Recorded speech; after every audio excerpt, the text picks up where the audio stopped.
The cabin jolted so violently that overhead bins rattled. Wine sloshed dangerously close to spilling, and a collective gasp rose from the passengers as the lights flickered. Ryan Carter, gripping the armrest with knuckles white, felt Lily press against him, her small body trembling as the plane shuddered again. He glanced at the seatbelt sign, now blinking in frantic orange, and then at the flight attendant struggling to steady the service card in the aisle. Every instinct in him screamed brace, but he steadied his daughter instead, offering a whispered promise that everything would be all right. In that heartbeat, he realized this was no ordinary turbulence, and he wasn't an ordinary passenger. If you've ever wondered how far a parent will go for their child, hit subscribe and drop a comment below. Share where you're watching from, and let us know what you'd do in row 17B when everything goes wrong.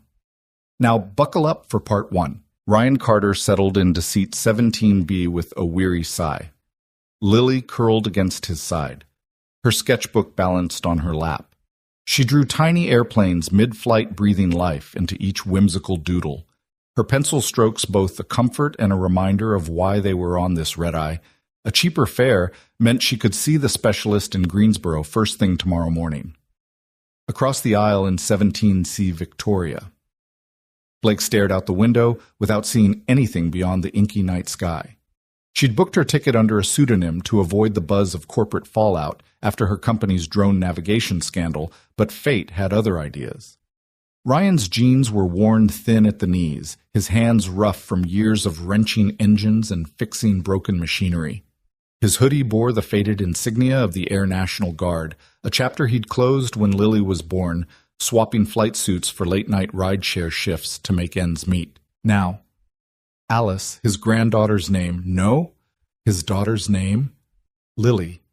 Lily's quiet voice brought him back. Daddy? Do you think the sky listens? She asked, tilting her head so that her goggles slipped, revealing eyes too wise for her 6 years. He chuckled softly. I think it hears when someone cares enough to shout. She smiled and returned to her crayons, oblivious to the executive beside them. Victoria's posture betrayed her poised arms, folded gaze guarded. She watched Ryan help Lily tuck her sketchbook away before extracting a small tattered bear from her backpack, one-eared, mismatched button eyes, and offering it to her father with a trust he didn't believe he deserved. A flight attendant's cart clanked past as Ryan nodded in apology, stepping aside to let her through. Lily reached out in gratitude, her tiny voice carrying across the aisle. Thank you, mister. Victoria's eyebrows lifted ever so slightly at the sweetness in Lily's tone. Ryan caught her eye and shrugged. No words needed. Soon after takeoff, everything settled into the hum of cruising altitude. Lily closed her eyes, lulled by the engine's steady drone. Ryan watched her chest tightening with protective love. Across the aisle, Victoria unfolded her tablet, but didn't touch it. Instead, she studied the father-daughter duo as though reading a book she couldn't put down, impatient to save herself, yes, but mesmerized by their quiet resilience. Midway through the flight, Lily awoke with a start. Her tiny hand pressed against her chest. Daddy, my heart's racing. Ryan tapped the medical alert device clipped to her wrist. Just a scaring dream, sweetheart. I'm right here. He stroked her hair, and the world beyond melted away. No scandal, no ruined company, no guilt or regret. Just a man and his daughter suspended miles above the earth. Victoria glanced once more at her watch, then at the aisle, where Ryan cradled Lily's trembling form. She realized she had never seen such vulnerability in a person who did not demand it or expect pity. In that moment, her steel-edged reserve softened. The cabin lights dimmed for the overnight cruise. Ryan whispered a lullaby Lily had learned from her mother, a melody he feared he'd forgotten. Lily drifted back to sleep, her breath evening out. Victoria hinged slightly in her seat, curiosity overcoming her caution. She leaned in and offered a soft, "Good night, Lily," as if the child were her own niece. Ryan met her gaze with a nod of thanks that felt more profound than any apology. Minutes later, as the plane settled into darkness, Victoria tapped Ryan's shoulder. He turned surprised. She offered a faint smile and a single word, "Thanks." He blinked, but said nothing. The silence spoke volumes. Tonight, among a dozen rows of strangers, 2 lives intersected in row 17. Ryan, the single dad who'd left the sky behind, and Victoria the CEO running from her own failures. Neither knew how this journey would end, but both felt the faint stirrings of hope, born from an unexpected bond cradled between the hush of engines and the vulnerable heartbeat of a daughter who believed in the magic of flight. No one in 17B or 17C could guess that this was only the beginning of a story that would haunt headlines and redefine heroism at 30,000 feet, one turbulent night away from disaster. They would discover that sometimes the greatest rescues happen when you least expect them. Ryan Carter's knuckles went white against the armrest as the first clunk reverberated through the cabin, an ominous metallic echo that didn't match the steady thrum of the engines. The lights overhead flickered once, then again like a warning light on a dashboard about to go dark. He felt Lily's small hand clamp around his forearm, her fingers cold and trembling against his skin. Across the aisle, Victoria Blake stiffened in her seat, her tablet forgotten in her lap, her executive composure dissolving in the face of uncertainty. Around them, most passengers merely blinked at the minor disturbance, exchanging half-interested glances or stretching lazily as though they'd been jarred awake from a long nap. A woman in row 15 yawned and resumed reading her paperback. A teen in 19G tugged at his earbuds and sighed. To everyone else, it was just another bump in the night, a fleeting hiccup on the long journey from Denver to Greensboro. But for Ryan, the vibration was a gut punch of recognition. His years flying C-130s in the Guard had taught him that machines don't hiccup, they warn. He glanced down at Lily, nestled against him beneath the flickering light, her eyes wide and frightened in the half-dark. "Daddy?" she whispered, voice quavering. "What was that?" He swallowed, forcing calm into his voice. "Probably just the landing gear retracting a bit," he said, though he knew it didn't sound convincing. He pressed a reassuring kiss to her forehead and squeezed her hand. Nothing to worry about. But no sooner had he spoken than the cabin lurched again, a sharper jolt like the fuselage itself was protesting. Victoria's head shot up. Her eyes, sharp and alert, darted toward the flight attendant station. "What was that?" she asked, voice hushed but urgent. The attendant was crouched behind the service cart, righting cups and napkins, her crisp uniform a stark contrast to the chaos. He said it was just a minor mechanical issue, a passenger near Victoria mumbled, as if repeating a mantra to stave off panic. Ryan didn't trust mantras. He had been 32,000 feet over hostile territory when a single clunk meant the world was about to go very wrong. Every training scenario, every sleepless simulation came rushing back. He had a split second to decide be a frightened dad, or be the man who had once steered transports through flak and fire. He chose neither panic nor passivity. He straightened in his seat, turning slightly so that Lily faced him in profile. Her eyes were wet with fear. "Lily?" He murmured, voice low and steady. "Look at me." She met his gaze, tiny pupils dilated in the dim. "I need you to listen closely. Everything's going to be okay, but I need you to stay still and keep breathing with me, all right?" A single nod. Then her small chest rose and fell in rhythm with his own. He drew in a controlled breath 2 seconds and 4 seconds out, and she mirrored him. Together they breathed through the tremor, building a fragile calm in the eye of a mechanical storm. Victoria watched this father and daughter ritual with growing respect. She'd booked the flight to escape scrutiny, to hide in plain sight. Tonight she found herself exposed by circumstance, not choice. Her corporate shield offered no protection here. She glanced at Ryan's scarred temple, the mark of a life spent storming through crises, and felt a flicker of gratitude for his hidden strength. Then came the third clunk, louder, more insistent, a rolling beat that vibrated straight through the floor panels. Overhead bins rattled, an olive-skinned baby behind them bawled. The flight attendant barked, "Please return to your seats." Her calm facade trembled in her voice, and Ryan knew it was time to act. He stood careful to keep Lily close against his side, wrapping one arm around her while steadying himself against the seat back. Nearby heads swiveled, curiosity, annoyance, fear, when they recognized the lone man moving against the tide of passengers trying to remain seated. Victoria caught his eye again, and this time she spoke without words, an offer of unsolicited loyalty. He gave her a brief, weary nod, then turned toward the front. The cockpit door glowed with the occupied sign, a barrier between the unknown and the crisis at hand. A flight attendant tried to block his path. "Sir, please," I served, Ryan. said quietly, cutting off her protest with a single word heavy with implication. He didn't wait for her to react. He slipped past and reached the sturdy cockpit door, the source of every decision that would follow. He pressed his palm to the reinforced panel and spoke in a clear, commanding tone. Flight 729, this is Ryan Carter. I was instructed to come forward if we had mechanical issues. Cockpit entry, please. His military cadences tripped over the hush of chanting prayers in the cabin. Moments later, the door unlatched from within. Ryan stepped in. The cockpit was in semi-darkness displays flickering on half power. The captain's head lolled forward, mouth slack against the mic, while the first officer sat rigidly unmoving. Ryan's breath caught at the tableau. No smoke, no fire, but an unmistakable pall of emergency. Drawing deep on instincts he'd thought long buried, he knelt beside the slumped captain. Captain Rodriguez. His voice was steady, urgent. The captain's eyes fluttered clarity, returning for a blink. An issue, he rasped. Power. Hydraulics. Both The console hiccuped and went dark, sensor sputtering. Ryan rose, moving like someone half-trained in flight dynamics and half-miracle. He smashed a palm onto the backup battery switch. Panels blinked on. Gauges danced. A swirl of data returned altitude, airspeed, fuel pressure. All dying. He felt his heart rate spike, matching Lily's earlier tremor, but he kept outward calm. He faced Sandra Martinez, the nearest flight attendant, who had followed him in. Lock this door, he ordered. She slid the latch eyes wide.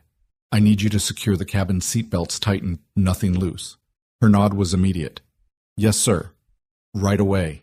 Ryan pivoted back to the controls, his gaze flicking between shutdown warnings and the artificial horizon. He tapped the comm switch. Greensboro approach flight 729. We've lost one engine, no response on the other. Co-pilot and captain incapacitated. Request vectors. Request permission to override autopilot. Silence. Upstairs, the flight attendant at the service station called back over the loudspeaker, Flight 729 to ATC, please advise. Ryan cursed under his breath. Protocol was drowning in bureaucracy. Victory vanished in the hush of static. Ryan remembered that Lily was counting on him, that Victoria, the stranger whose hands had stayed folded in her lap, was watching him redefine heroism. He remembered why he'd loved flying, the responsibility, the calm amid chaos, the fragile trust between a pilot and everyone in the cabin. He took a breath and keyed the mic again. His voice was taut, soft enough to carry compassion. Flight 729. I'm taking manual control. Guidance or not. I'm bringing this aircraft down. In the cabin, Victoria heard his voice crackle through the speakers. She clasped Lily's hand and mouthed, He'll be fine. Lily squeezed back a small, brave gesture that brought tears to Victoria's eyes. Ryan reached for the yoke. His grip was firm but not tense, as if greeting an old friend after years apart. He slid into the captain's seat, his uniform a patchwork of grease stains and duty ribbons, and exhaled a long, steady breath. Let's see what we've got, he whispered to himself. Behind him, the cabin lights dimmed further as the plane continued its nocturnal cruise. But in that cockpit, clarity shone bright. A man reborn at 30,000 feet, wielding nothing but instinct, skill, and a father's fierce love for the daughter clinging to his side. And in that moment, every passenger, strangers though they were, found a new reason to believe. The sudden shudder felt different, more precise than the earlier bumps, a calculated jolt that rippled along the cabin floor. Then came the click, a single hollow metallic note that echoed ominously through the fuselage. The right engine's hum died in an instant, sucked into a private vacuum that swallowed every other sound. A beat later, half the overhead lights dimmed until the cabin was half in shadow, half in flickering glow. In that eerie hush, the usual drone of talk and wheels on tarmac vanished, replaced by the frantic sigh of people realizing something was very wrong. Lily's small gasp cut through the silence. Ryan Carter's heart hit his throat as he felt her press against him. He reached instinctively for the armrest, then dropped his hand to her shoulder, squeezing it. Hold on, he murmured, voice low but firm. The sudden stillness felt like the plane itself had caught its breath, uncertain whether to continue or join the void. All at once, panic rippled outward. A woman in 18D lurched forward, crying out as her coffee mug toppled, liquid pooling at her feet. A man 2 rows back shouted, "What the—" The overhead bins rattled like dying thunderclouds, and oxygen masks tumbled from their compartments, swinging uselessly on their cords. Neon green and yellow, they bobbed in the half-light, mocking safety. Flight attendant Mia Torres moved like a steel arrow through the chaos. She had spent years steering strangers through drills and delays. This was no simulation. Her dark hair was pulled back in a tight bun, her uniform crisp despite the dim emergency lighting. She wove down the aisle, one hand pressing against seats for balance, the other clutched in front of her as she called out over the rising cacophony. Row 17, clear the aisle, cockpit. Now passengers who had moments before been reaching for baggage or soft drinks froze in place as though Mia's voice sliced through panic and replaced it with urgency. In 17C, Victoria Blake sat upright, every muscle in her posture snapping to attention. Her silk blouse was rumpled, but beneath her fear, her eyes were clear and focused, tracking Mia's every move. Across from her, Ryan stood at attention, the remnants of his military bearing flowing back into his frame. He caught Victoria's eye for a split second, a flash of shared understanding that this was no longer a red-eye comfort flight. This was a moment carved from necessity, demanding instinct and resolve. Without a word, he nodded and rose. Lily didn't resist. She slipped into his arms, clutching her stuffed bear against his chest. "Daddy?" She trembled. He planted a kiss on the top of her head. "I'm right here, sweetheart," he assured her, then laid her gently across his lap as he pivoted into the aisle.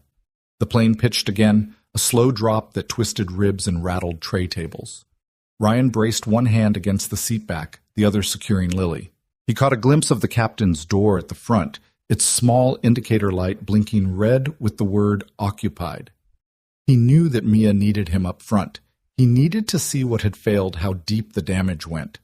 Victoria rose behind him, sliding past seated passengers without hesitation. Her tablet clattered to the floor, forgotten, as she placed a steadying hand on Ryan's shoulder. "I'm with you," she said, voice firm enough to anchor him, even though her own chest heaved. He nodded, grateful for an ally in the dark. Above them, the remaining lights flickered like fireflies fighting to stay lit. The engine sputtered, mechanical hearts struggling against an unseen chokehold. Every second felt like a mile. A man in 18F clutched the arm of his seat, eyes wide. "Is someone flying this thing?" he stammered. Ryan offered him a quick nod. Not words, there was no time. His mind raced through checklists and procedures ingrained from years in the air. He recalled the drills, engine out forced, glide manual control priority. 1, keep the nose level, conserve airspeed, find the runway. Mia reached them now, her face pale but determined. "You two up front," she commanded. Her gaze was pure focus, a lifeline tethered to the cockpit. Every second counts. Ryan stood straighter, lifting Lily so that Victoria could carry her the rest of the way. Lily's tiny arms clung to her father's neck. "Daddy." "The sky is silent," she whispered. "It's listening," he replied, voice calm in the collapse of normalcy. He kissed her cheek, then handed her gently to Victoria, who wrapped her arms around the child, as though protecting precious cargo. Ryan knelt quickly to buckle Lily's seatbelt across Victoria's lap, no time for ceremony, but enough to keep her safe. Victoria locked eyes with Ryan. "Go," she urged. "I'll get her settled." He nodded in gratitude, then rose to stride down the aisle, each step a promise of action over despair. Passengers parted like curtains. Glances of fear mingled with hope as Ryan passed. A teenage boy offered him a hesitant thumbs up.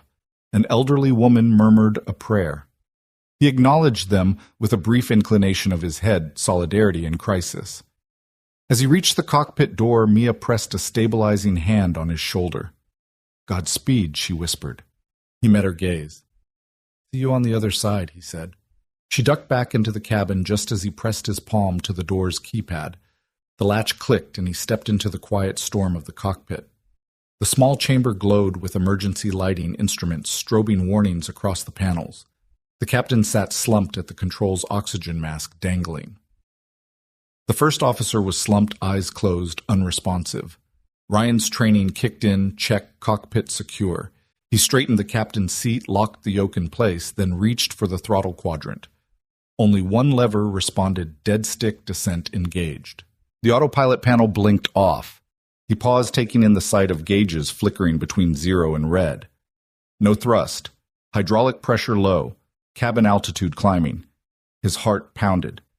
Somewhere behind him, the hum of panicked voices in the cabin rose and fell like distant waves. He switched to the radio.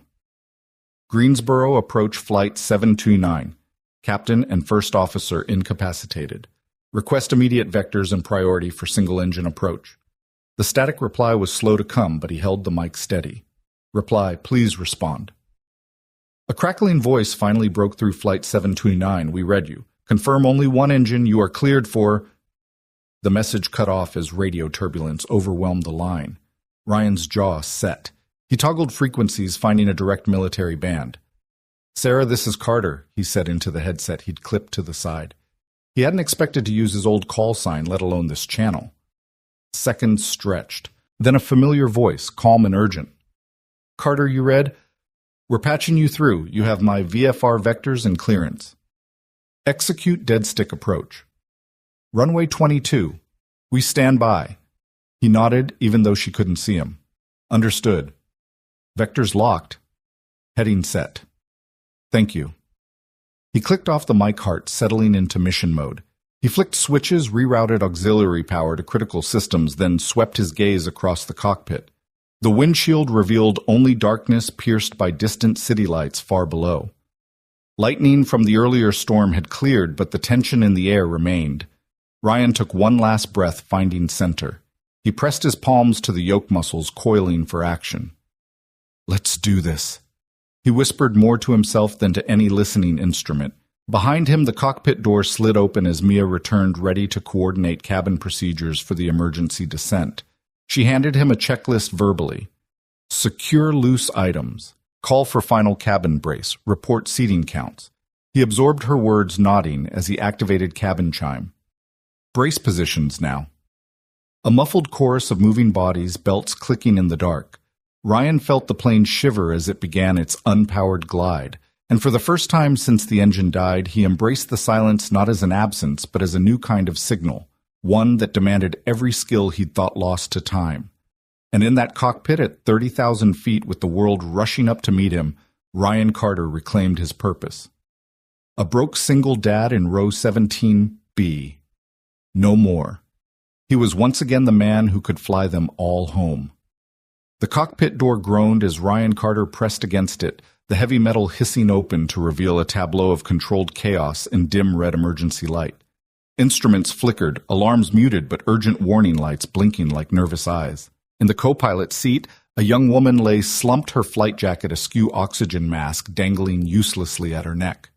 The captain, an older man with silver hair and creased features, rested face down on the control yoke, his chest rising and falling in shallow gasps. Neither stirred as Ryan crossed the threshold, Lily's tin-white bear clutch bouncing at his hip as he knelt by the co-pilot's side. "Sir, are you all right?" he called gently, tapping a shoulder. The woman stirred, eyelids fluttering, but her eyes never focused. Ryan eased her mask back over her mouth and nose, then turned to the captain. Captain Rodriguez, he'd heard, slipped the mask into place and checked the quick-release valve. Still no consciousness. He straightened, heart pounding, not with fear, but with a familiar rush of purpose. A voice behind him broke the low hum of emergency sirens in the cabin. Ryan Sandra Martinez, the lead flight attendant, crouched at the open door, her uniform sharp, despite the flashing lights.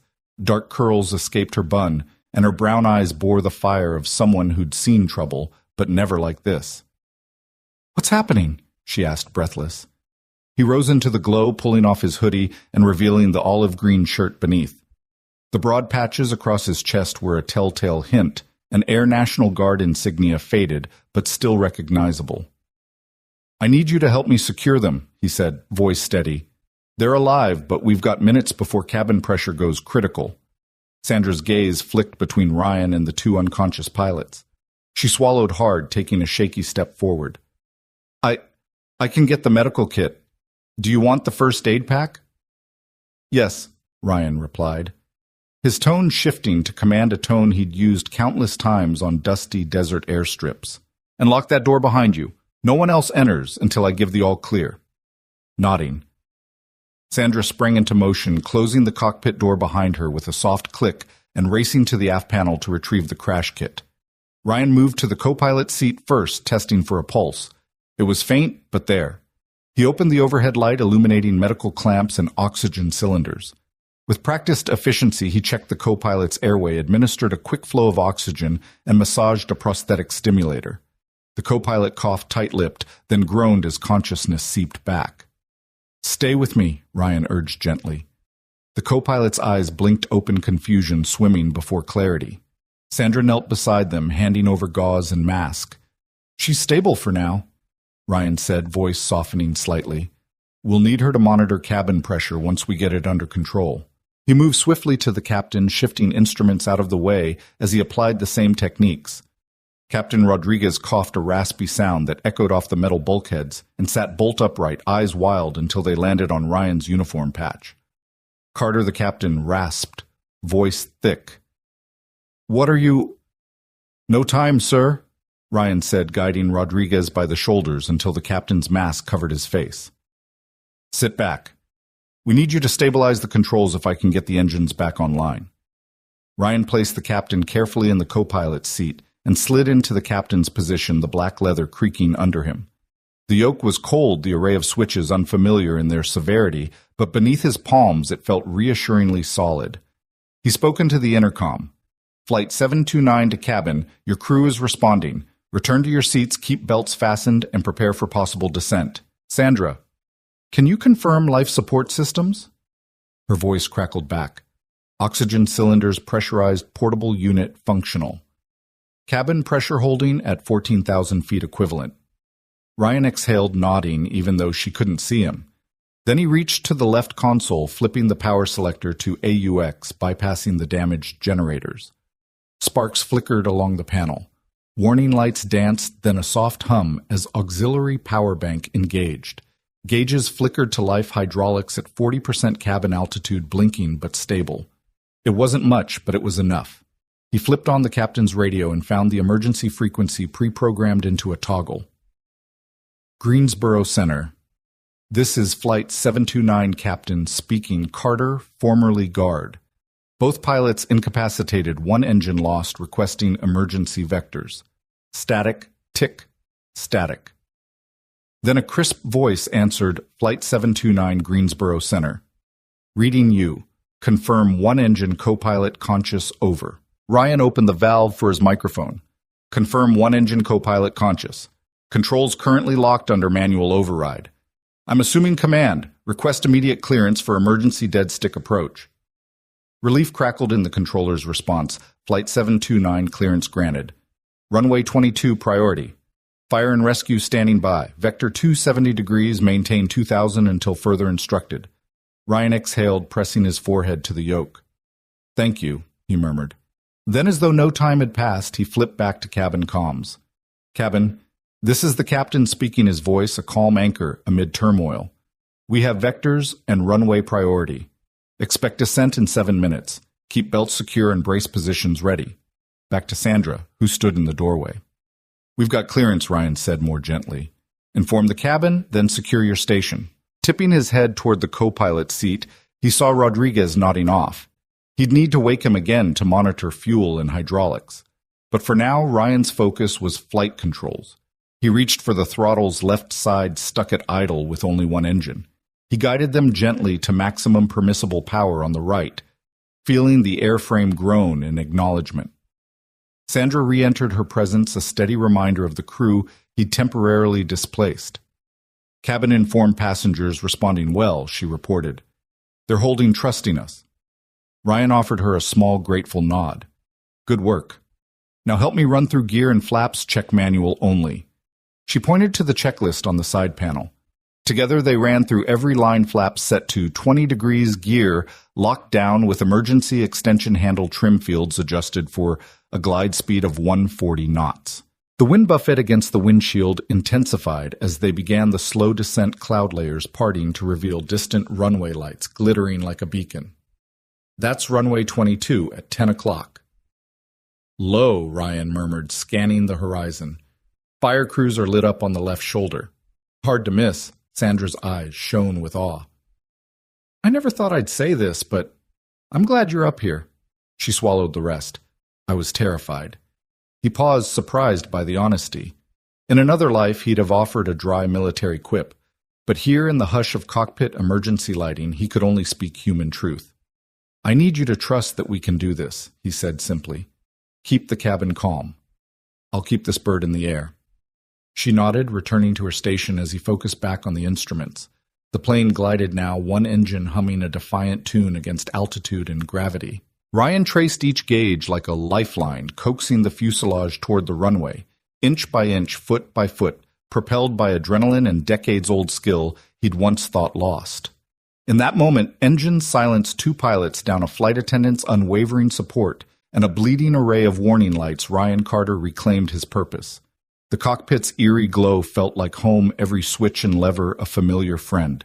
He guided the plane on a path carved by experience, not automation, by instinct, not instructions.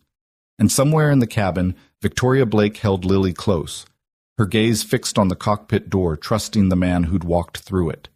In the hush before descent, in the tempest of system failures, a single dad-turned mechanic had become the captain once more, ready to draw on every ounce of training, every ounce of courage to save them all.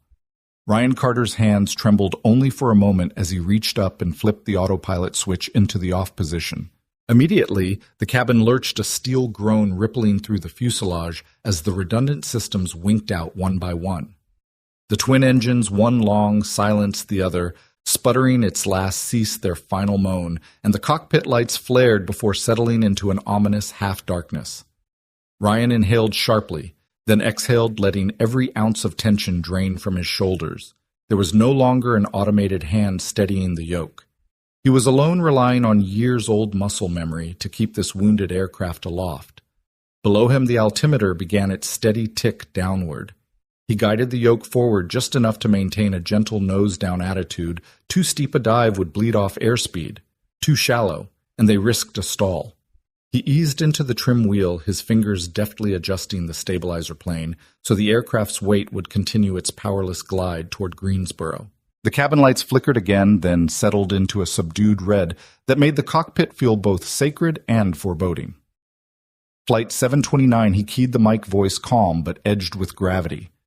We are offline, requesting last known vectors for runway 22. Over. Static filled the earset. He toggled frequencies, cycling through emergency channels, military guard bands, even the handheld radios in the cabin, anything that might patch him through.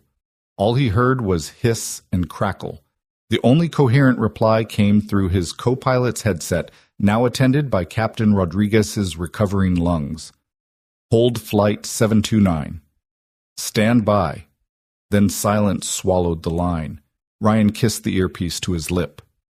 Hold, he murmured into the dead switch. Not helpful.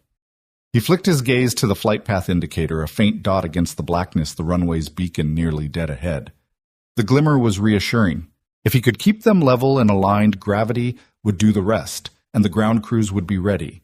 Every passenger's life, every family waiting on the ground now hinged on his ability to balance feathered controls against an unforgiving descent. He glanced at the fuel gauges. Empty. No auxiliaries, no crossfeeds, only the sheer glide. His HUD displayed airspeed dropping from 180 knots to 150. He nudged the throttle quadrant, the surviving handle clicking against the idle stop, but the engine's silence gave no response. He released it, letting the instrument fall gently back. In the cabin, passengers felt the shift. A collective sway passed through them like a slow wave. Mothers clutched children. Strangers locked eyes. In that hush, they realized no one else could save them. Ryan felt their unspoken prayers press against his backrest, 1,000 hopes urging him to steady the descent. He turned to the co-pilot and captain's seats. Captain Rodriguez, pale but conscious, was scanning the same instruments with a milder panic. Ryan offered a curt nod. Gear and flaps at 20, he said, voice matter of fact. There were no checklists, no bullet points, just direct commands bridging his instinct and their fading hydraulics. Rodriguez reached to the flap lever, easing it to the 20-degree detent. Sandra Martinez, the flight attendant turned assistant, entered with a medical kit in hand before retreating to secure the cockpit door. Her presence brought a small comfort. She'd anchored the cabin under his direction. Now she stood ready to tend wherever he pointed. The shallow rumble of wind engulfed the cockpit as they pierced cloud layers. Ryan watched the vertical speed indicator minus 2,500 feet per minute. He needed to bleed altitude without sacrificing forward momentum. He adjusted trim once more, bump by bump, until the yoke felt like an extension of his forearms, responding instantaneously to minute shifts in weight. He breathed in time with his granddaughter's emergency heart monitor in the cabin 2 beats in 4 beats out. That rhythm steadied his nerves. Each exhale expelled doubt. Each inhale refilled purpose. He reached for the center console and pressed the cabin intercom. Cabin crew prepare for dead stick approach. Brace positions now. He heard movement. Seatbelts snapped, carts latched. Prayers muttered. A soft hush fell, punctuated only by the wind's desperate howl outside. His gaze returned to the runway lights, now a golden ribbon winding through the darkness below. The distance closed swiftly, 20 miles out, 1510. He referenced the clock-mounted altimeter, 12,000 feet. 7 minutes left. He recalled a desert airstrip in Kandahar, a night under fire where he'd guided a wounded C-130 to touchdown with only an instrument horizon flickering. The memory's adrenaline surged steel in his veins. He hadn't flown in a decade, but the cockpit's metal cradle reignited something ancient, the promise he made to protect no matter the cost. Greensboro Center. He radioed, voice sharpened. Flight 729 on final. Altitude 10,000 descending. Do you copy? We need confirmation of emergency clearance. This time, a crisp reply. Flight 729, you are clear. No other traffic in your approach path. Emergency crews alerted. Priority landing authorized. Attention eased in his chest at that crucial word clearance. Not permission, but certainty. There would be runway fire trucks, paramedics. For once he wasn't alone in this descent. He banked the yoke slightly to starboard, aligning the glide slope with a runway marker that pulsed in the distance. The landing light, unused but intact, flickered on overhead, casting bone-white beams into the night. He toggled it, verifying its arc swept the asphalt below, tracing the precise path he'd memorize in the next minutes. Rodriguez, now alert and steady, reached out. You having trouble with carb heat? He asked. Voice stronger. Idle, Ryan said, cutting to the chase. No power to distribution. Keep an eye on N1 gauge for windmill rotation. If we get spin, maybe we eke out a restart. Rodriguez nodded, glancing at the engine gauge, a slow climb from 0 to a puttering 20%. They both held their breaths, but the engine didn't bite. Ryan shook his head. We glide it, he decided, eyes forward. Below the runway lights swelled into a continuous band, 30 seconds to touchdown. Ryan reached to the propeller control developed in his old guard aircraft, where feathering preserved lift and prevented drag. One propeller blade threw itself parallel to the airflow, sacrificing thrust for glide quality. He repeated on the right. Now no rotating blades to slow them, a clean fuselage cutting through the air. He eased the flare, gently pulling back on the yoke as the runway threshold came rushing up. His feet hovered over the rudder pedals, ready to correct yaw. He felt the landing gear respond with a soft thunk they'd locked down under emergency gravity extension. A momentary bump signaled readiness, wheels flaps, and fuselage aligned. He exhaled one final time, lifting the nose fractionally to scrub speed. Wind buffeted the windshield with final patter. All around him the world was soundless, no engines, no alarms, just the hush of nylon and steel descending into awaiting floodlights. Then wheels kissed asphalt. A firm thud. The cabin shuddered as rubber met ground. Ryan held the yoke steady, steering the glide path along the center stripe. Hydraulic brakes hissed to life, diminished, but functional, and he pressed backward gently, guiding speed out of the equation. The runway unspooled beneath them, marks racing past until the aircraft rolled to a half-stop, coasting on momentum before yawing to a gentle halt. Silence broken only by Ryan's ragged exhale. He held the yoke in place, chest-heaving sweat soaking his uniform shirt. The cabin's hush gave way to the first tentative applause, a ripple of relief that swelled into heartfelt cheers. Sandra's steady voice crackled over the intercom, trembling with emotion. Ladies and gentlemen, welcome to Greensboro. Please remain seated until ground crews arrive. Ryan killed the lights, shut down the auxiliary power, and reached for Lily's small hand-shaped call button on the aft panel. The door released and Sandra re-entered, her eyes shining through tear tracks. She pressed the button. The cockpit door opened, and in the red afterglow, Ryan Carter felt the weight of 142 lives settle like a gentle blessing on his shoulders. He glanced at the co-pilot and captain. They were upright, dazed, but unharmed. He exhaled again, a breath of both triumph and humility. Outside floodlights danced across the tarmac. Fire trucks raced to the wings, and a phalanx of first responders prepared to sweep through the cabin. Ryan took one last steadying look at the runway ribbon that had carried them home. No engines, no autopilot, no second chances, just a man, his muscle memory, and a cold-blooded calm born of love and duty. He unbuckled Rose and stepped toward the cockpit door, ready to face a world forever changed by a powerless glide. The glow of the runway lights spilled through the cockpit windshield, painting the instruments in streaks of amber. Ryan Carter sat in the captain's seat, boots pressed firmly into the rudder pedals, his eyes locked on the horizon where steel met earth. For a moment, he allowed himself a silent thrill. Surviving a dead stick glide was one thing, but being cleared to land was another. He keyed the radio mic once more. Greensboro approach flight 729. Engines down. Request final runway clearance.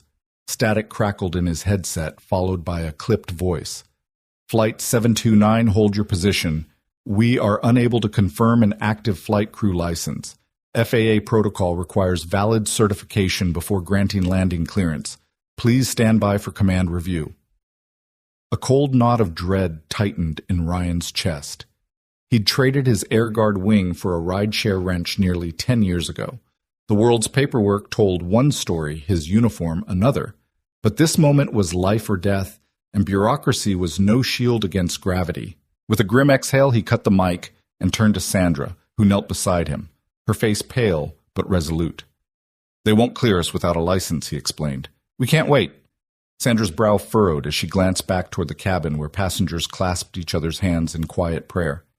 Ryan's granddaughter Lily sat under Victoria's careful arm, her wide eyes reflecting the dim red light. We need to do something, Sandra said. We can't just sit here. Ryan nodded, glancing at the cabin door. He had one ally left, the anonymous businesswoman seated in 17C, whose own scandal had brought her to this plane in hiding.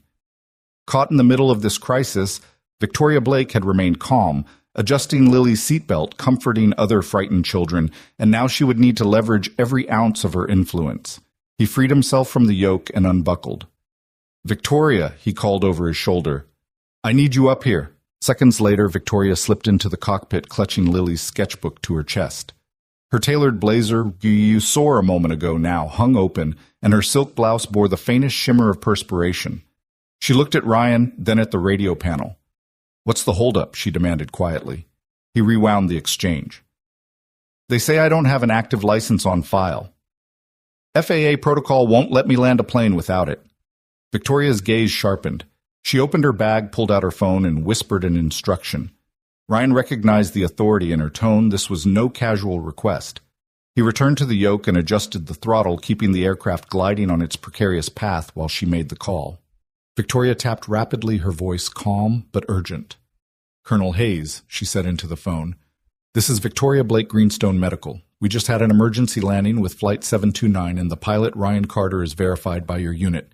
We need confirmation stat. She paused, listening, then straightened. Understood. Thank you, Colonel. She handed Ryan her phone. She's on the line, she said. He brought the handset to his ear and heard the crisp drawl of Colonel Sarah Hayes' voice firm. Carter, salute. You're cleared to execute the emergency approach. I've authorized it through the 139th. Greensboro Tower will comply immediately. Ryan closed his eyes and leaned back, letting relief wash through him like warm rain. Thank you, ma'am, he said, voice reverent. I won't let you down. Bring them home, Colonel Hayes replied. Then the line clicked dead. Ryan pressed the radio mic again. Greensboro approach. This is Flight 729. Colonel Sarah Hayes, 139th Airlift Wing, confirms my credentials. We are cleared to land runway 22, requesting immediate priority. There was a beat. Then the controller's voice came back crisp and efficient. Flight 729, you are cleared. All other traffic is holding. Policy exception granted. Proceed to landing. The words felt like a lifeline unspooling across the void. Ryan exhaled loudly, straightened his shoulders, and keyed the cabin intercom. Cabin crew. This is Captain Carter. We have clearance to land. Brace positions in 30 seconds. Thank you for your patience. He turned to the co-pilot's seat where Captain Rodriguez had recovered enough to grasp his arm. Sir, stand by for final flare. The captain nodded, eyes bright with gratitude. Back in first class, Victoria closed her eyes for the first time since takeoff. She let the tension drain, then opened them with renewed resolve. She felt Lily's tiny hand slip into hers and squeeze gently. We're almost there, she whispered. Ryan guided the glide path more precisely now, banking slightly to align with the runway's edge lights.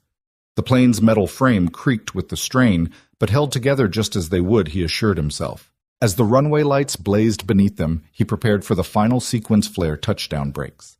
The runway was a promise in the dark, but the moments leading to it were lived in stark clarity.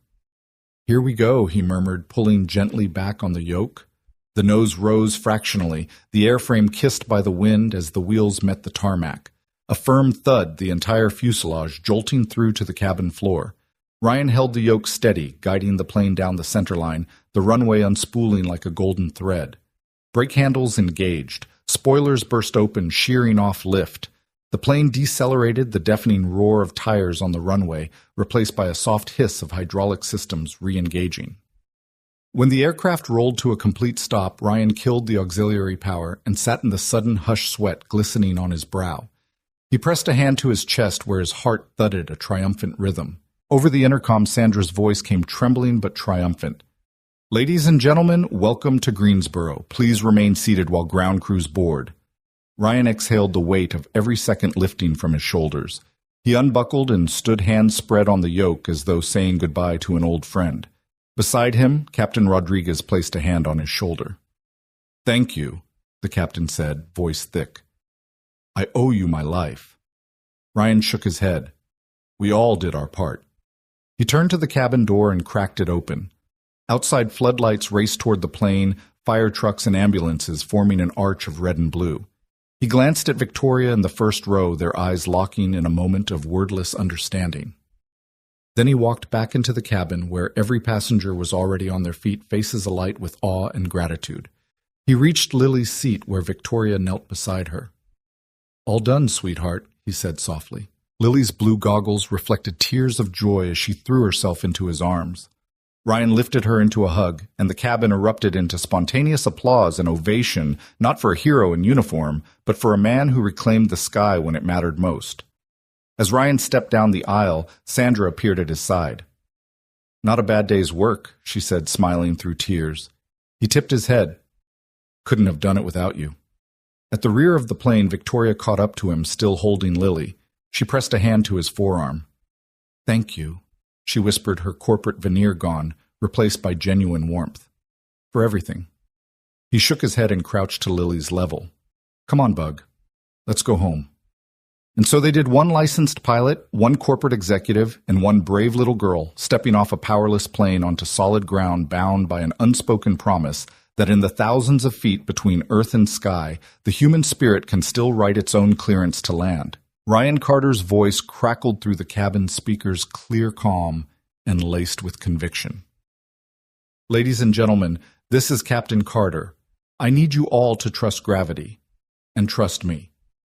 His words hung in the air, a lifeline cast across 142 frightened souls suspended between sky and ground. For a heartbeat, there was silence as the intercom clicked off, the only sound the soft whoosh of conditioned air and the faint hum of stressed hydraulics. Then something remarkable happened. Strangers reached out as though drawn by an invisible tether. An elderly woman in row 12 gripped the hand of the man next to her, his plaid shirt a comforting counterpoint to her frayed cardigan.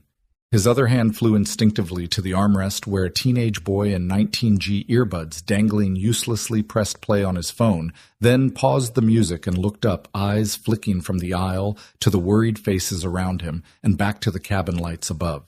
A mother in 15C held her toddler close. The child's small face buried into her neck, tiny fingers digging into her blouse. She whispered something soft. No one could hear the words, but the toddler's trembling eased a faint sigh, replacing muffled sobs. Victoria Blake sat rigid in 17C until Carter's message touched her. Her silk blouse was damp with sweat, but her posture softened. She slipped Lily from her lap and cradled her tightly brushing strands of hair from the little girl's pale forehead. Lily's goggles reflected the panoply of emotion swirling around them, yet she clung to Victoria's shoulder without fear because her father was in the cockpit flying them home. In the aft cabin, Maria Gonzalez, a flight attendant from row 23, paused mid-aisle, hand pressed against an overhead panel for balance. She locked eyes with a passenger across the way, a businessman whose tailored suit had seemed out of place just minutes ago. Their gazes held for a moment, a silent communion of survivor's hope, before he slipped his hand into hers, squeezing firmly. "I think I like him," he muttered softly, nodding to the front. Maria smiled without humor, a deep expression of something fierce and genuine. "He'll get us down," she said. "He has to." Nearby, a college student backpack slung over his seat looked at his classmates, dozens of eyes meeting his. He flicked off his earbuds and folded them carefully into his pocket. "No music," he announced, voice steadier than he felt. "Just breathing, okay?" Heads nodded. Faces turned forward, unified by a father's plea rather than a stranger's calm assurance. Even the typically reserved first-class passengers who'd spend much of the flight in silent solitude shared hesitant smiles.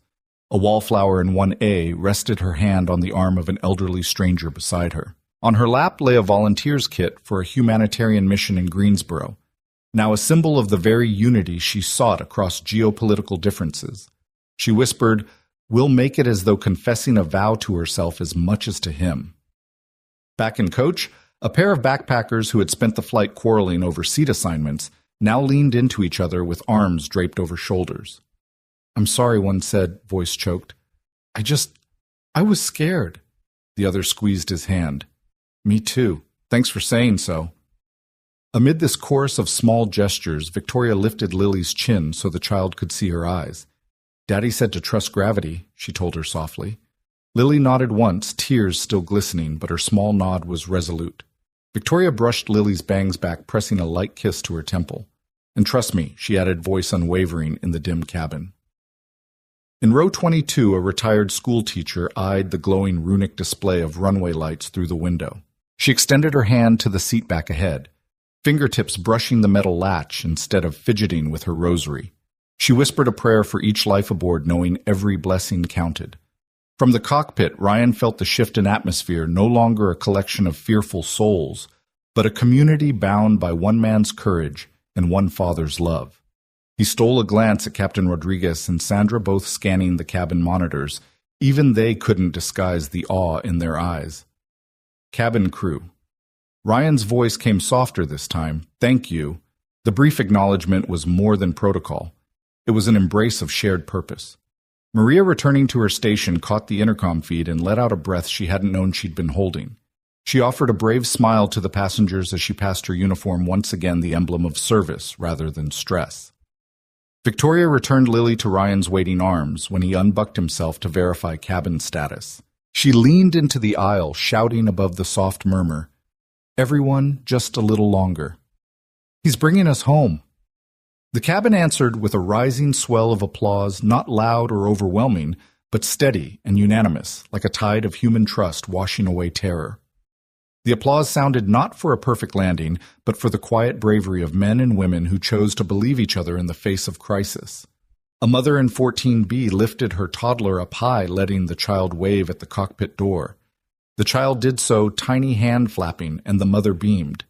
In that gesture was a testament even the youngest among them sensed the unity, the invisible bond tying the flight deck to the cabin floor. Ryan returned to the yoke, the freeze frame of that applause echoing in his mind. He exhaled deeply, less to steady himself than to honor the faith entrusted to him. The runway threshold grew larger in the windshield, and he guided the powerless descent toward solid ground with a renewed sense of purpose. Down below, he could see the firefighters' silhouettes moving in synchrony, as though they too had heard his plea to trust and believed. The airport lights flickered in salute runway 22, opening its arms to receive them. Inside the cabin, Victoria rocked Lily, gently humming a lullaby that wove itself into the hum of the glide path. Other passengers joined in softly, a chorus of quiet songs, rising into the receding hum of fear. And for the first time since the engines failed, the aircraft felt less like a vessel of steel and more like a cradle, a living cell of human faith and shared breath, all guided by a father's promise and a pilot's steady hand. As the runway neared, the cabin's collective heartbeat synced with Ryan's, an unspoken pact that their trust in him would carry them home. In that cabin of faith, unity replaced fear, and a powerless plane became a testament to what happens when strangers choose to believe together. The runway lights glimmered ahead like a promise carved into the darkness, their long, even spacing a lifeline guiding Flight 729's powerless glide. Ryan Carter's knuckles whitened on the yoke as he oriented the aircraft's nose just abaft the threshold, angling it for the perfect 3-degree descent. The altimeter's needle spun past 8,000 feet, 7.6, each thousand a heartbeat echoing in his chest. Below him, the tarmac stretched out in a narrow ribbon of salvation, bordered by fire trucks lined up like sentinels, their engines idling in readiness. "Gear down," he murmured, flipping the undercarriage lever. A soft metallic thunk resonated through the cabin as the landing gear dropped into place 3 sets of wheels, extending to receive them. Strut indicators flickered green locked. He glanced at the flap handle, gently easing it from 20 to 30 degrees, the trailing edges of the wings bending in a silent ballet. Flaps 30, he confirmed, eyes sweeping to the trim wheel where a single-notch adjustment centered the controls. There was no time for hesitation. Every gauge and dial held a story. The VSI vertical speed indicator still showed minus 2,000 feet per minute. The airspeed hovered at 125 knots within landing parameters for an unpowered approach. He let the yoke lighten, trusting the aircraft's wing design to generate enough lift for the descent. A soft vibration hummed through the control column as the slip turned to a steady wing-level approach. Captain Rodriguez, resituated in the co-pilot seat, peered over Ryan's shoulder. "We're stable," he said. Voice hushed but anchored in relief. "No surprises yet." Ryan nodded, lips pursed. Too many surprises yesterday. He pressed a thumb to the intercom switch. "Cabin. This is Captain Carter Brace. Positions for touchdown. I'll see you on the ground." His words were measured. He spoke not to scare, but to prepare. He toggled back to landing lights, the flood lamps igniting with a brief flicker before bathing the cockpit in harsh white. He inhaled through his nose, filling his lungs with a steely resolve. Beside him, the radio crackled.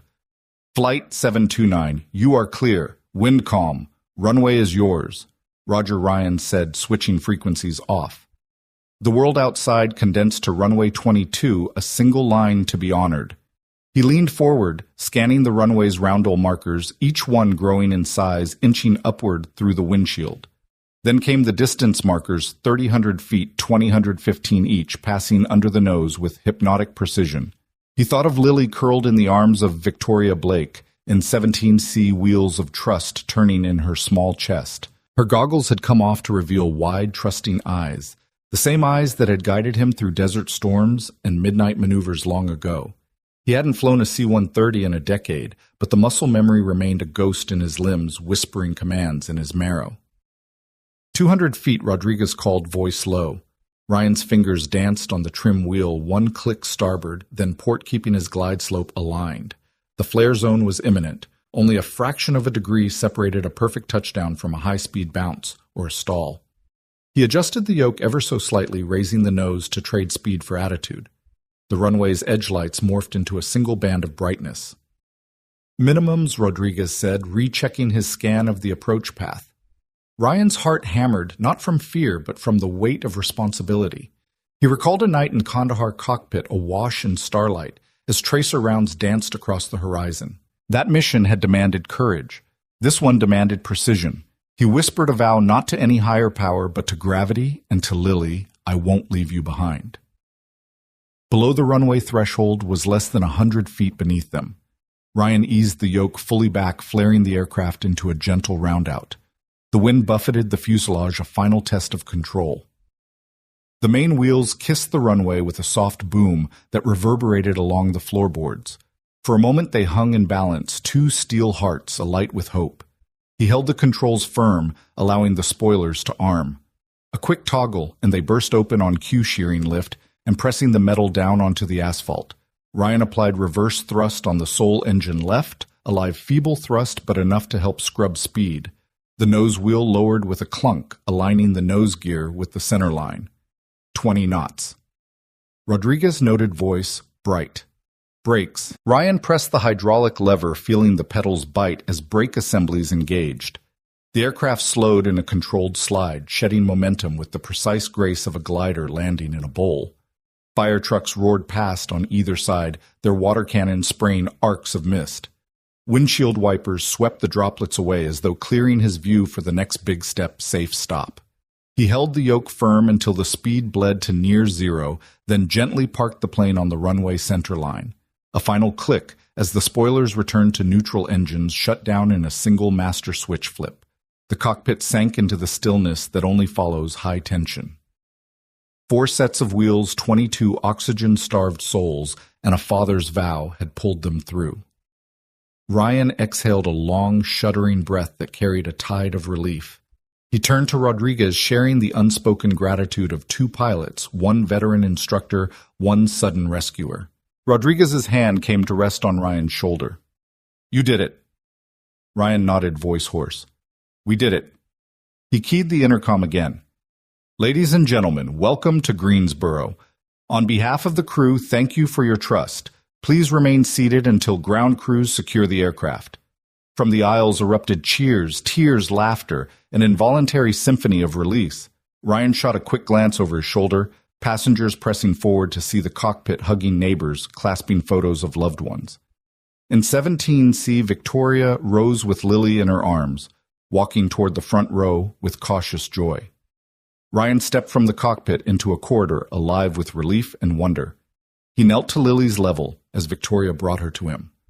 The little girl looked up through wide eyes, face streaked with tears. "You did it, Daddy," she whispered, wrapping her arms around his neck. He closed his eyes, pressing his cheek to her hair. "I promised," he murmured, voice cracking with emotion. "I never leave you behind." In that final descent, Ryan Carter had guided more than an aircraft he had guided. Hope itself, landing it safely on solid ground. The moment the wheels of Flight 729 met the runway, a hush descended across the cockpit, an almost reverent silence that clung to every metal rivet and plastic switch. Then came the thud, a deep and grounding echo as rubber kissed asphalt, sending a gentle shudder through the airframe. Ryan Carter held the yoke firm, his knuckles white against the molded grips, as the spoilers hissed open with purpose, peeling off lift like a soft exhale of tension. No bounce, no abrupt veer, only the satisfying tug of heavy steel settling finally onto solid earth. The runway lights streamed past the windows in blurred ribbons of gold and red, until the plane slowed to a crawl, the tire tread leaving a fleeting imprint on the black ribbon below. He coaxed the brake levers forward, feeling the gentle resistance as hydraulic pressure gripped the disc brakes, bleeding off speed with a deliberate grace. For an instant, the world outside the cockpit narrowed to a single moment of perfect execution and impossible survival. His heart pounded, each beat reverberating in his temples, but his hands remained steady, guiding the aircraft down the center line until the ground speed dropped below a crawl.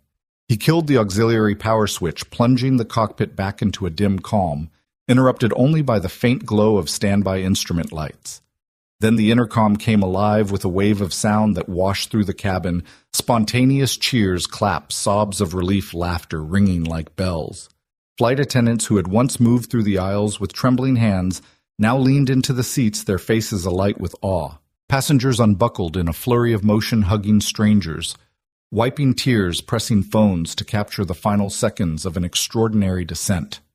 Ryan allowed himself a tight smile before exhaling a breath so deep it seemed to carry the weight of every mile flown and every life entrusted to him. He closed his eyes, letting tears mingle with laughter behind their lids. The gargantuan tension that had coiled through him from the moment the engines died dissolved in that exhalation, an emotional release that felt like both catharsis and confession. "Thank you," he murmured into the microphone, voice cracking with raw gratitude. "Welcome to Greensboro." Sandra Martinez, who had stood by his side through every crisis, watched him with an expression of fiercely proud disbelief.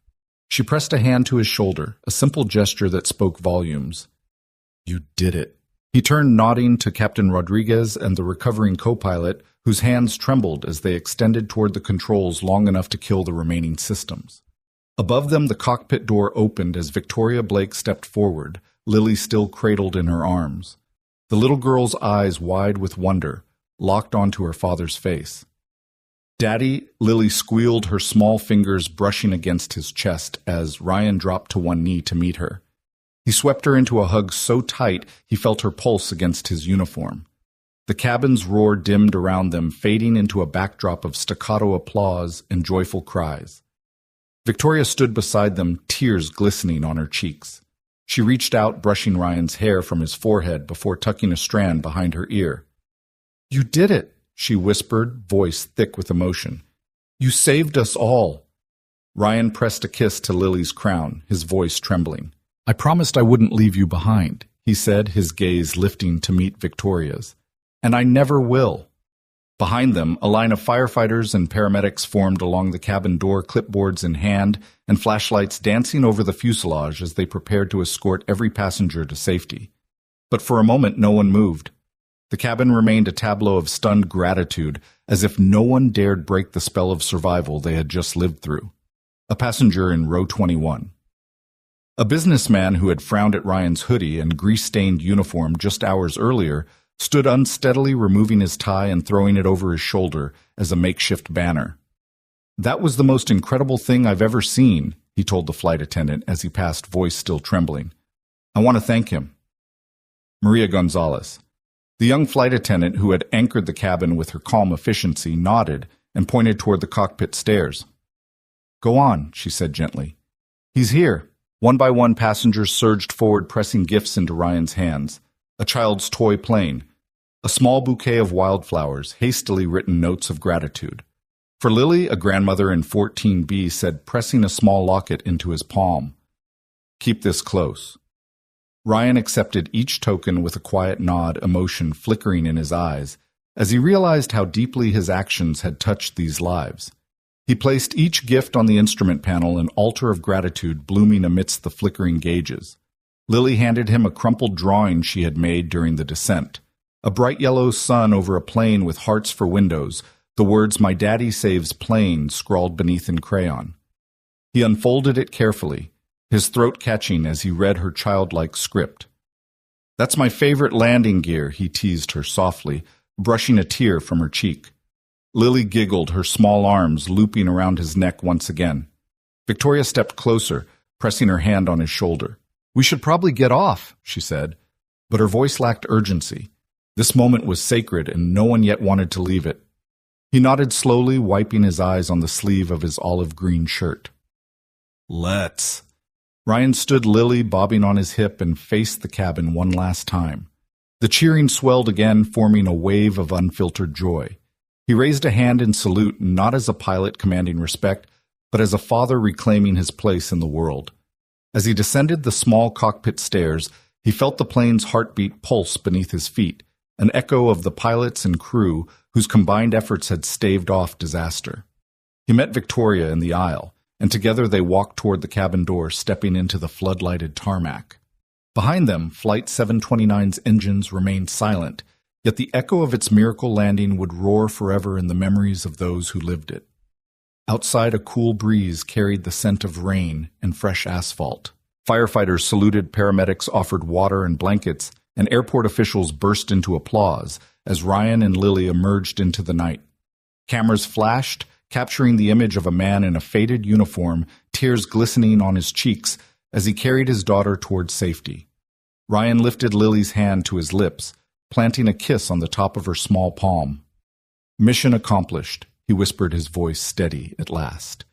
In that reverent stillness, wheels grounded, spoilers stilled, hearts alight.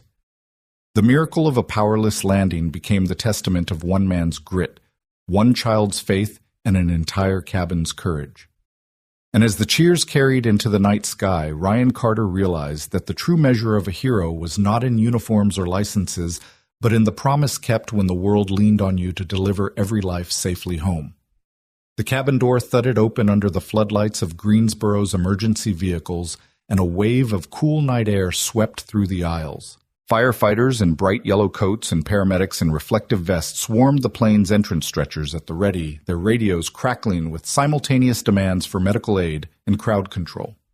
But by the time the first boots hit the steps, the real miracle had already occurred inside, etched on every trembling face and glistening eye. Passengers stepped into the aisle one by one, not as frightened travelers, but as survivors reborn. A young mother helped her toddler down the steps, the child's small hand clenched around hers as the mother's voice shook with gratitude. "Thank you, thank you." An elderly man in a worn tweed jacket leaned on his cane, tears streaming down his cheeks as he whispered into the darkness. I never doubted him for a second. A teenager once lost in music clutched his phone with both hands, silent, now his gaze lifting skyward in awe rather than listening to earbuds. Ryan Carter stood at the bottom of the stairwell. Lily clutched to his chest, her tiny legs wrapped around his waist.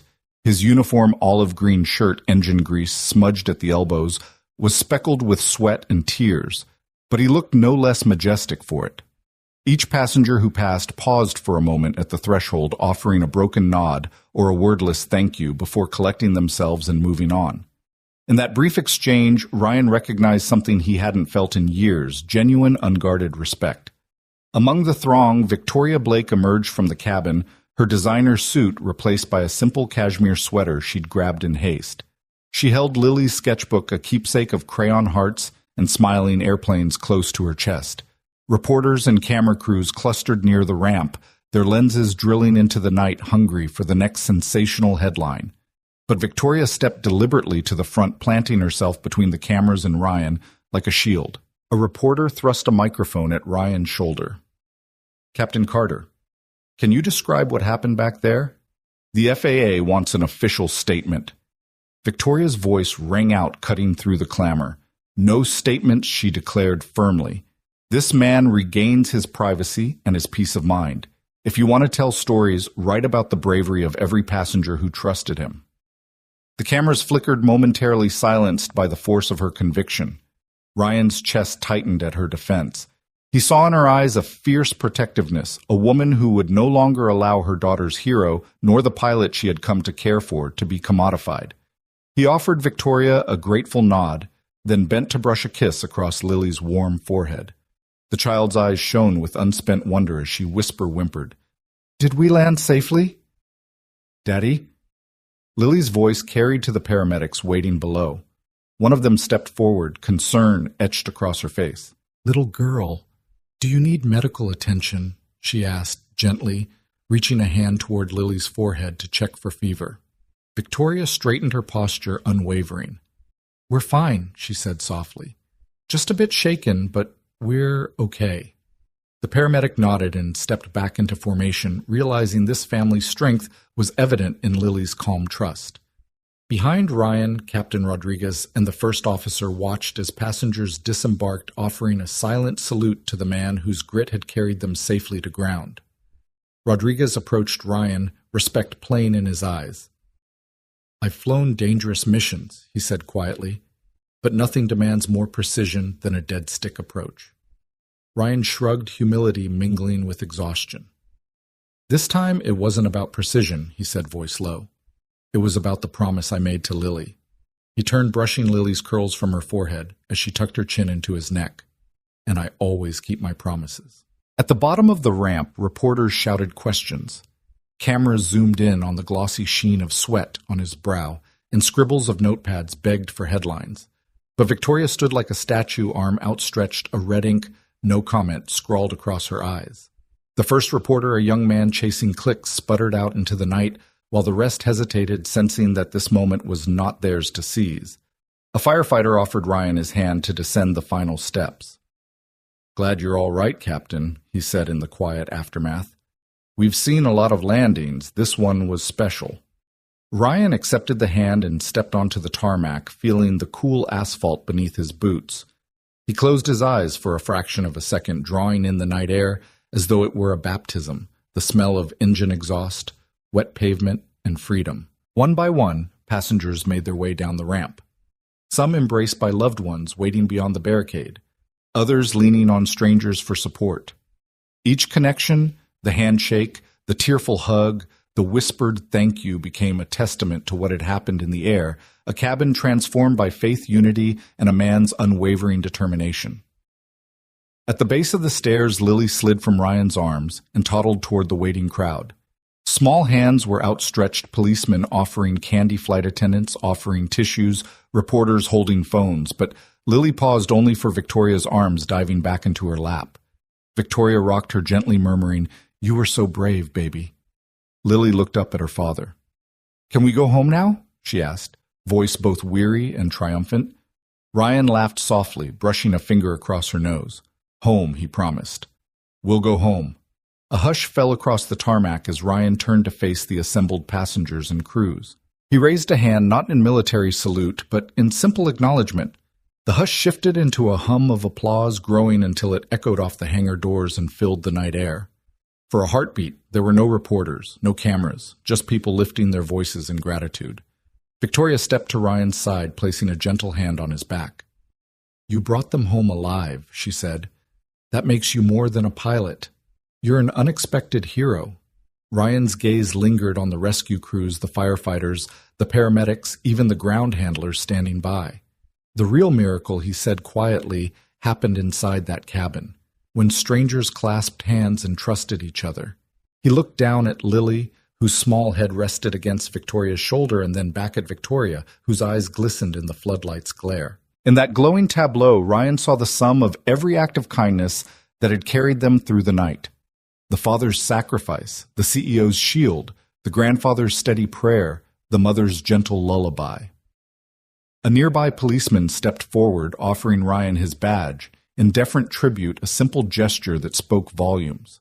Ryan shook his head, refusing the token. "Keep it," he said. "It belongs to every one of us who shared this flight." As the crowd parted, rescue vehicles pulled away and the hangar doors creaked into motion. Ryan, Carter, Lily, and Victoria moved toward the waiting cars. The night sky above them shivered with possibility, as though acknowledging that the bonds forged at 30,000 feet would endure long after the engines roared back to life. Lily tugged at Ryan's pant leg. "Daddy?" she asked in a small voice. "Can we have pancakes tomorrow?"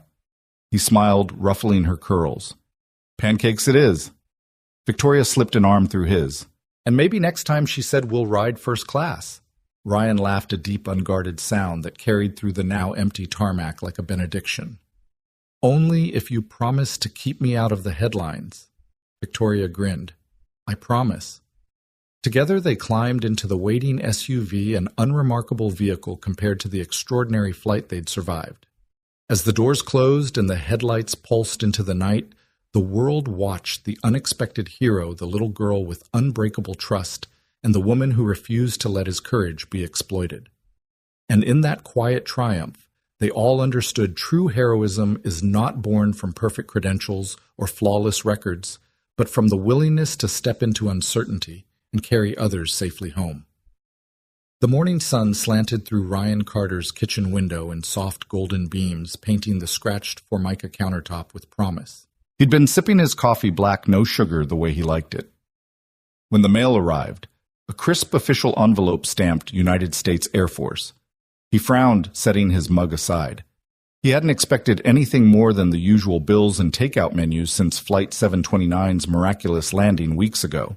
Yet there it was, addressed in precise block letters to Mr. Ryan Carter. Reinstatement. His heart thumped in his chest as he slit the envelope open, careful not to tear the stationery. Inside a single sheet bearing the emblem of the 139th Airlift Wing, detailed Colonel Sarah Hayes's offer. The Air Force was prepared to reinstate him as a C-130 instructor. The letter praised his impeccable judgment under crisis and the grace with which he'd guided a powerless airliner to safety. It concluded with an open-ended invitation. The runway was ready whenever he chose to return. Ryan sat back in his chair, eyes misting as he reread the words. 10 years ago, he'd walked away from military service tired, disillusioned, certain he'd left the sky behind for good. He'd traded flight suits for grease-stained coveralls, teaching himself to fix cars rather than pilots, focusing on keeping his daughter Lily grounded rather than airborne. Yet here it was a second chance written in ink and ceremony, reminding him that the sky still held his name. He thought of Lily humming a melody in her room down the hall, a tune she'd made up after listening to the engines die. Her laughter had buoyed him through that powerless descent, and her quiet faith in him had lifted him above every doubt. Now he would need to tell her that the world expected him back in the cockpit. He folded the letter carefully and tucked it into his jacket pocket, rising to pour himself another cup of coffee he wouldn't drink until he spoke with his daughter. Across town, Victoria Blake surveyed the brightly lit conference room at Hearth Haven Community Center, where rows of tiny workbenches had been set up for tonight's launch of the Lily Flight Lab. Model airplane kits lay unassembled on each bench. Balsa wood wings, rubber band motors, simple tools engraved with the program's name in Victoria's sleek corporate font. Volunteers in green aprons moved briskly, adjusting overhead string lights and festive banners that fluttered like wingtips in the summer breeze. Victoria took a deep breath, smoothing the front of her blouse, as she prepared to address the gathered family's underprivileged kids from every corner of the neighborhood, accompanied by parents, guardians, and teachers. She recalled the hullabaloo of media attention that had followed Flight 729's landing headlines that had painted her as a corporate magnate turned reluctant hero one scandal away from irrelevance. Tonight she intended to reclaim her story, to channel that attention into something enduring, a spark of hope for children who might never otherwise glimpse the freedom of flight. At 6:00 p.m., sharp Victoria stepped onto a makeshift stage, a simple riser adorned with the Lily Flight Lab logo. She tapped the microphone console. The chatter in the room subsided, replaced by eager anticipation. A young boy in the front row fiddled with a chunk of balsa wood while his sister traced the lab's name in colorful cursive on her palm. "Good evening, everyone." Victoria began, her voice warm but steady. "Welcome to the first session of Lily Flight Lab." She paused to allow smiles to spread. "This program is dedicated to my daughter Lily, who inspired me to remember what it feels like when you believe in someone's wings before they even know they have them." At the mention of Lily's name, a ripple of excitement went through the children. "We're not here to write resumes," Victoria continued, glancing at the eager faces.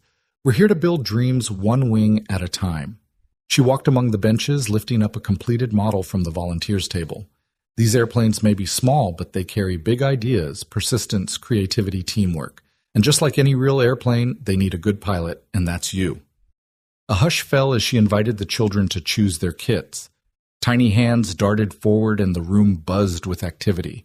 Victoria moved off stage to a side table where Ryan stood waiting, letter in hand. He'd arrived early, cheeks flushed with the same excitement that gripped the kids. The scent of fresh-cut wood and paint hovered in the air. Above them, a mural of hot air balloons drifted across the ceiling, each balloon bearing a painted heart. "Ready?" Victoria asked, offering him her arm. He smiled, nodding, and together they stepped into the current of eager energy. Ryan knelt beside a bench where Lily and two new friends were puzzling over a kit's instructions. He unfolded the letter and placed it on the table as a silent testament to the day's promise. Dad Lily squealed, tossing her goggles onto his head. She wore her pilot's scarf, hand-me-down from the flight attendant who'd served as Ryan's makeshift co-pilot during landing. "Let's build ours first." She dove into the balsa strips, her small fingers guiding them like practiced hands. Ryan watched, her pride swelling. He opened the letter, face up, and Victoria leaned over to read the colonel's signature. "Well," she said softly, "it looks like the Air Force wants you back." He dropped a wing spar into place and looked up. "I got their offer," he said, voice quiet. "I don't know what to do." His gaze flicked to Lily, shaping wood with the same focus he'd once used to shape flight plans. "She's happy here. We're happy here." Victoria nodded, understanding. "You have that second chance," she said. "But you also have this chance." She gestured around the room, the laughter, the teamwork, the simple joy of flight model assembly. "We're giving kids a shot they'd never get otherwise. You're doing that right now." Ryan exhaled. He traced the colonel's signature with a fingertip, then folded the letter slowly. "I never thought I'd see another flight suit," he admitted. "But maybe I can do both."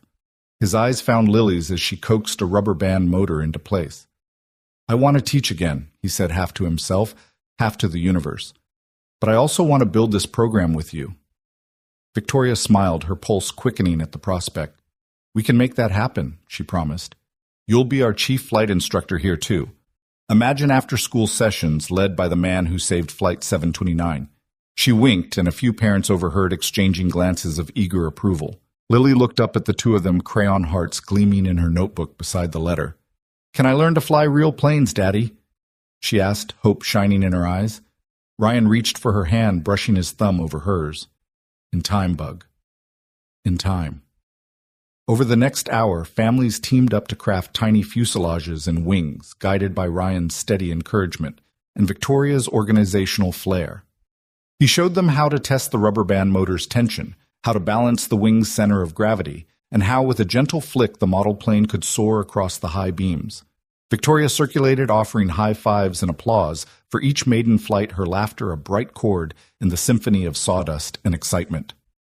As the session wound down, Ryan and Victoria stood back to back amid a constellation of completed airplanes perched along the windowsill. Each model was a story, a child's first attempt at aerodynamics, a parent's patient guidance, a volunteer's steady hand. Together they had built more than planes, they had built a community. Victoria rested her hand on Ryan's shoulder. Second chances, she said softly. Sometimes they come in a letter. Sometimes they come in the hands of children. Ryan nodded, his gaze lingering on the planes glinting in the late afternoon light. I never believed I'd get to do both again, he said. Flying and teaching. And now, you've built a runway for me right here. They smiled side by side in that bustling, hopeful room, knowing that their partnership, born of crisis at 30,000 feet, had transformed into a promise on the ground. A promise that every child could learn to build wings and every pilot could find a home where second chances were always ready for takeoff. The spring air held a gentle warmth tinged with the promise of fresh beginnings as a gathering formed beneath the broad canopy of a newly built hangar-shaped pavilion at Hearth Haven's back lawn. A banner stretched between two poles, its bronze letters glinting in the morning sun, Lily Flight Lab. Beneath it, a polished bronze plaque had just been unveiled, its inscription radiating quiet gravitas, built on courage. Powered by connection. Ryan Carter stood to the left, crisp in his return-to-service flight suit, edges of insignia, freshly pressed sleeves adorned not just with rank, but with the quiet confidence of a man who had rediscovered his purpose. To his right, Victoria Blake wore a tailored blazer in soft spring green, her smile reflecting both the grace of leadership reclaimed and the warmth of a heart healed by shared mission. For over a year, what had begun as a small workshop with 6 model kits had blossomed into a full-fledged engineering and flight education center serving hundreds of underprivileged children each month. The pavilion behind them rang with laughter and the hum of conversations as volunteers in matching smocks guided tiny hands in constructing paper and balsa airplanes, calibrating rubber band motors, and testing gliders beneath the wide eaves. Everywhere the spirit of Flight 729's miracle landing fluttered in the air, carried on the wings of possibility. As the last drape fell from the plaque, Victoria reached forward, brushing a hand across its gleam. Every letter in this plaque, she said, voice rich with emotion, is a testament to what can happen when faith meets courage and when a community chooses to lift each other skyward. She stepped back, allowing Ryan to speak. He inhaled deeply, glancing down at Lily, now nearly 7, perched on a podium step beside him. Lily wore her flight goggles pushed up into her curls, her wide eyes scanning the smiling faces of children, parents, and neighbors gathered to celebrate. In her hand, she held a paper glider bright white with her name written in bold letters, and she stood ready to release it into the warm breeze. Ryan's voice rang out over the quiet murmur. When I first sat in that disabled cockpit, he began cupping his hand around the microphone. I was a man who thought he'd left his past behind, an ex-Air Guard instructor turned mechanic, certain that Earth was the only home I'd ever know. But one flight changed everything. A powerless glide brought me to the realization that some missions don't end at touchdown, they begin there. A collective murmur of agreement rippled through the crowd. Ryan smiled at Lily, who beamed back, her small fists clenched with excitement. This lab, he continued, is our shared runway, a place where every child can learn to build wings and discover that courage is the engine that carries us beyond our fears. He paused, his gaze drifting to Victoria. And none of this would exist without a partner who refused to let headlines define her, he said. Victoria, thank you for believing that a community spirit could soar if only we gave it the chance. Victoria's eyes misted. She placed a hand over her heart before addressing the crowd once more. We launched Lily Flight Lab with humble hopes, not knowing if it would last a month or a decade, she said. But you parents, volunteers, neighbors showed up week after week, not just to assemble model planes, but to build faith in each other. Today we celebrate not a ribbon cutting, but a door opening to every dream this community holds. At her cue, a row of uniformed volunteers stepped forward, each holding a freshly built paper glider decorated by local children. The glider's designs ranged from bright stripes to hand-drawn stars and hearts, a kaleidoscope of youthful imagination. Lily climbed to the platform's highest step, holding her own plane aloft, and with a collective cheer from the crowd, she released it into the air. The first glider caught a gentle thermal current drifting lazily under the pavilion's eaves before skimming beyond the audience, a white silhouette against the blue sky. Then another glider soared, a vibrant orange craft engineered by an 8-year-old who beamed as she watched her creation catch the wind. One by one, dozens of planes lifted in unison their glides, weaving through the air like a flock of colorful birds embarking on an impossible journey. Lily laughed, clapping her hands in delight as her father swept her into his arms. Ryan turned with her, sweeping his other arm around Victoria so that the three stood like the living embodiment of the plaque's promise. In that luminous moment, the pavilion felt less like a building and more like a vessel of shared aspiration buoyed by every dream that had taken flight within its walls. As the applause softened into delighted chatter, Ryan guided Lily down the steps. A group of aspiring young engineers pressed close, notebooks in hand. Captain Carter, one girl called, "How do you make sure the wings don't break?" Ryan knelt beside her, brushing a stray curl from her forehead. "Balance," he explained gently. "Distribute the weight evenly and make sure your rubber band motor isn't too tight. Then trust the glide." He winked and the girl rushed back to her bench pencils, dancing across the page as she sketched design notes. Nearby, Victoria greeted parents whose children had found new hopes here, an 11-year-old with learning differences now proud to show off a meticulously built glider. A teen who had never imagined a college scholarship now chatting excitedly about aerodynamics. A single mother who'd come merely to volunteer and had discovered a renewed sense of purpose. Victoria found herself beside Marisol, a volunteer teacher. "Look at what's happening," Marisol whispered, gesturing at the swirling gliders. "It's like they're not just flying through air, they're flying through doubt, fear, everything that held them down." Victoria nodded, tears pooling in her eyes. "And they'll carry that with them," she replied, "long after the planes land." As the sun dipped lower, painting the horizon in brushstrokes of rose and gold, Ryan and Victoria walked to the pavilion's edge. Behind them, the center's new community garden thrived with spring blooms, another testament to growth born of compassion. Children chased gliders in the grass, their laughter echoing against the evening sky. Ryan tilted his head toward Victoria. "You think he's ready?" he asked, indicating Lily, who now hopped alongside her friends. Victoria smiled, tugging gently on Lily's hand. "He's always been ready," she said. "He just needed a reason." He glanced at the plaque one last time, built on courage, powered by connection. He exhaled, a quiet laugh escaping. "We did that," he said, voice thick with emotion. Victoria leaned her head on his shoulder. "No," she countered. "They did. Every child, every volunteer, every parent. We just opened the door." They stood together, two figures bound by extraordinary circumstances, watching the next generation of flyers claim the sky as their own. Beyond the pavilion, a single plane cruised overhead, an ordinary commuter flight engines humming, unaware of the lives it contrasted with. Yet for Ryan and Victoria, that distant roar was less a sound of routine travel and more a reminder of every heartbeat that had carried them here. When Lily ran back, brandishing yet another glider adorned with rainbow stripes, Ryan ruffled her hair. "You did it, kiddo," he said. Lily laughed, tossing the plane skyward. "We did it, Daddy."